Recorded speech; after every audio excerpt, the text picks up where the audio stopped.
السلام علیکم ورحمۃ اللہ وبرکاتہ نحمده ونصلی علی رسولہ الکریم اما بعد۔ روزے کے متعلق یہ سبق ہے، دھیان سے سنیے۔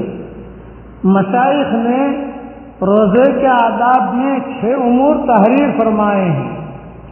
روزے دار کو ان کا اہتمام کرنا ضروری ہے۔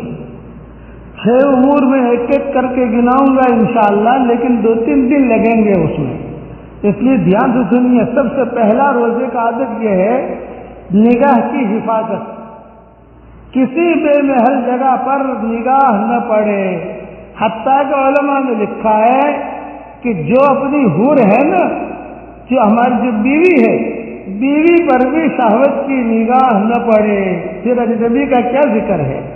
اسی طرح کسی اللہ لعب وغیرہ ناجائز جگہ نہ پڑے۔ خاص طور سے رمضان کے مہینے میں اگر کرکٹ کا کھیل ہو تو مسلمانوں کو تو بہت احتیاط کرنا چاہیے کہ ہمارا کیا تعلق کرکٹ کے کھیل سے۔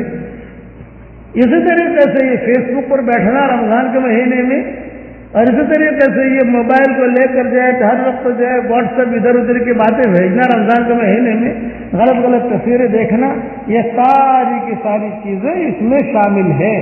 اس کے لیے اپنی نگاہوں کی حفاظت یہ بہت بہت بہت ضروری ہے، کسی پر بھی نہ پڑے۔ جب بیوی پر شہوت کی نگاہ ڈالنے سے منع کیا علماء نے، بعض علماء نے لکھا ہے کہ بیوی کو بھی شہوت کی نگاہ سے نہ دیکھے۔ راستے میں آپ جا رہے ہیں تو فوٹو لگے ہوئے ہیں تو ویسے ان کا دیکھنا تو ہر حال میں حرام ہی حرام ہے، لیکن یہ کہ رمضان کے مہینے میں تھوڑا اس کا کافی خیال رکھیے تاکہ آپ کا روزہ قبول ہو جائے۔ اور دوسری چیز جو ہے زبان کی حفاظت۔ جھوٹ، چغل خوری، لغو بکواس، غیبت، بدگوئی، بد کلامی۔ رمضان کے مہینے میں روزے کی حالت میں اگر آدمی کو غصہ بھی زیادہ آتا ہے، جھگڑا وغیرہ، یہ ساری کی ساری چیزیں اس میں داخل ہے۔ اس میں خاص طور سے غیبت سے بہت بچا جائے۔ ایک حدیث اور ایک قصہ مختصر سن لیجئے۔ حضور صلی اللہ علیہ وسلم کے زمانے میں 2 عورتوں نے روزہ رکھا۔ روزہ میں اتنی شدت سے انہیں بھوک لگی کہ ناقابل برداشت بن گئی۔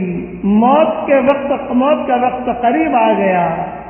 حضور صاحبہ نے حضور صلی اللہ علیہ وسلم سے دریافت کیا کہ حضرت یہ تو بالکل مردے کے قریب ہے دونوں عورتیں، تو کیا کریں؟ تو حضور صلی اللہ علیہ وسلم نے ایک پیالہ ان کے پاس بھیجا اور ان دونوں کو اس میں قے کرنے کا حکم فرمایا۔ دونوں نے قے کی، الٹی کی، قے کہتے الٹی کو، الٹی کی تو اس میں گوشت کے ٹکڑے اور تازہ کھایا ہوا خون نکلا۔ لوگوں کے حیرت ہوئی تو حضور صلی اللہ علیہ وسلم نے ارشاد فرمایا کہ انہوں نے حق تعالی شانہ کی حلال روزی سے تو روزہ رکھا اور حرام چیزوں کو کھایا کہ دونوں عورتیں لوگوں کی غیبتیں کرتی رہیں۔ اس حدیث سے 2 باتیں معلوم ہوئی کہ جو آدمی جو عورت جتنی زیادہ غیبت کرے گی روزے کی حالت میں، اس کو روزہ اتنا ہی بھاری لگے گا جتنا عورتوں کو بھاری لگا۔ اور غیبت کی وجہ سے ان کے جو روزے کی حالت ہوئی تمہارے سامنے۔ حضور صلی اللہ علیہ وسلم نے کہا کہ حلال روزے سے تو روزہ رکھا اور غیبت کی۔